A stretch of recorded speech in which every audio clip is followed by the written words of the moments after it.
naive. I mean, they just don't get it. Even though they know there's something wrong, they don't understand how these people are doing what they're doing. And they're going to continue doing this as long as we allow them to. And I think that we're going to eventually go to 4,000, and we're going to be lucky if it stops there. And that means most of the insurance companies won't be able to pay off. I mean, annuities won't be able to pay off in total. And it also means people who are in pension and profit-sharing plans are going to get killed. And it's going to be a very, very sad time because most people are not listening. The stockbrokers are telling them, as they did when the Dow was 14,000, everything's going to be okay. The market always comes back. You haven't taken any losses yet, so don't worry about it. They're burying them, just absolutely burying them. And, you know, I heard the same story. We told everybody to get out at 14,000. Nobody wanted to listen. And, of course, you saw the results. And we did get some people out. And some of them foolishly went back in again. And they're going to get their heads handed to them. These brokers, all they're interested is in commissions. And, you know, I know lots about that business. I did it for 28 years. So I wanted to say that because it's important. And you with pension plans, if you can withdraw some of the money out of them, you should. And then you have the possibility in time of legislation, which could consist of. Hold that thought. We'll be right back in just a moment with Bob Chapman. Well, this is Dr. Stan. Our guest is Bob Chapman. We're basically talking about what is going on as far as the market. Bob thinks that this is a bear rally, and of course it's going to drop off again, and that people are who are jumping in the market now thinking that they want to get on before it goes back all the way up are going to get this destroyed again. And of course this is the standard technique that is used over and over and over again, playing on your hopes. You know, people become desperate, and then of course we're looking at the major pension funds. I mean, their money is invested in the stock market, and they're losing money. The insurance companies, they invest in the stock market, they're losing money. The Federal Deposit Insurance Company that insures our bank accounts and tells you nobody's ever lost a penny, you know, in their bank accounts in 75 years, but they're just about out of money. They're asking for permission to borrow $500 billion from the Treasury. Where's the Treasury going to get the money? Why, they're just going to have to create it out of nothing. And then the insurance companies are saying, well, you're bailing out the banks. Why can't you bail us out too? And the money market funds and the pension funds, and everybody's going to the government to get bailed out. And why, they've got lots of money. They just create it out of nothing. But eventually what happens, you end up like Zimbabwe or the Weimar Republic, and it's happened, you know, dozens of times through the centuries. It happened in ancient Rome. It happened in ancient Greece. It's just such a shame, Bob, that they never teach people history lessons. No, it's a thing that's no longer important in high school. It's passé.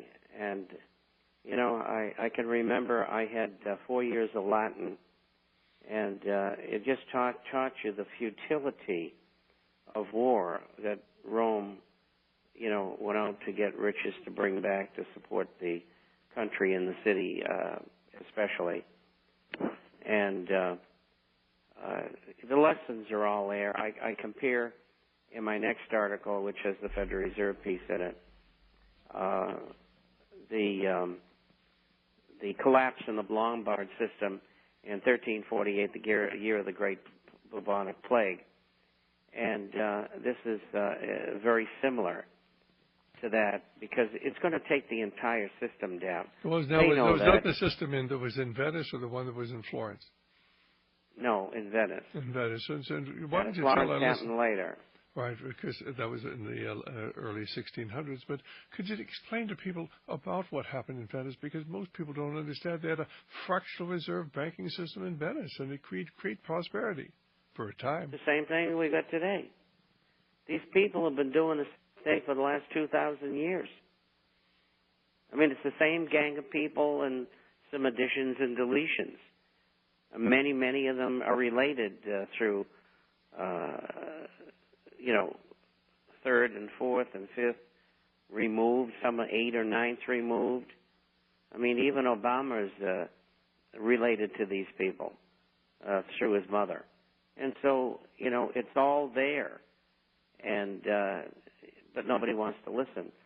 And I'm one of the few people who write about those things today to let people know that, essentially the game's over unless you can get Congress to pass Ron Paul's bill on the Federal Reserve and then follow it up with the dissolution of the Federal Reserve and put import tariffs on so that we can compete again.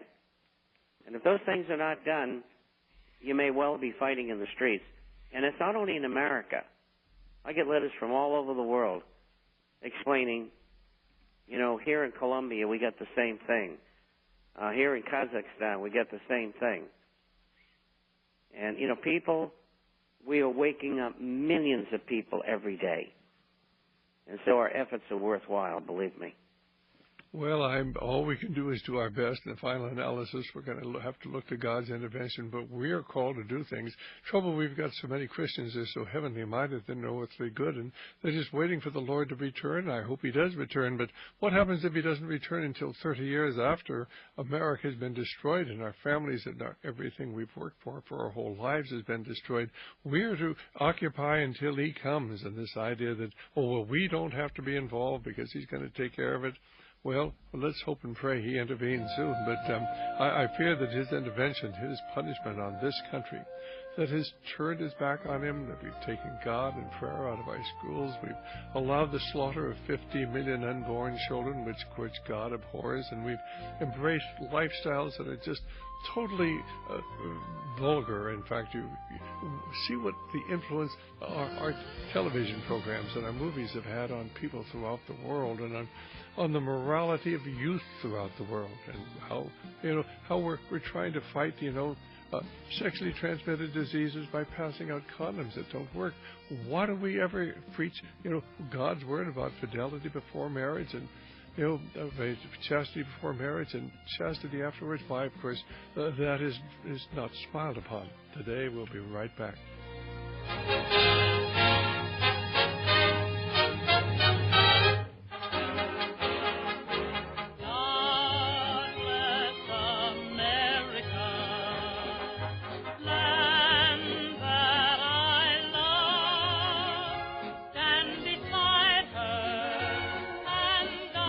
Dr. Stan. Bob, go right ahead and pick up the story. I was just thinking of something that I wrote today, and I've got to find it for you. And hopefully it's close at hand here, and I want to read it to you if I can get a hold of it.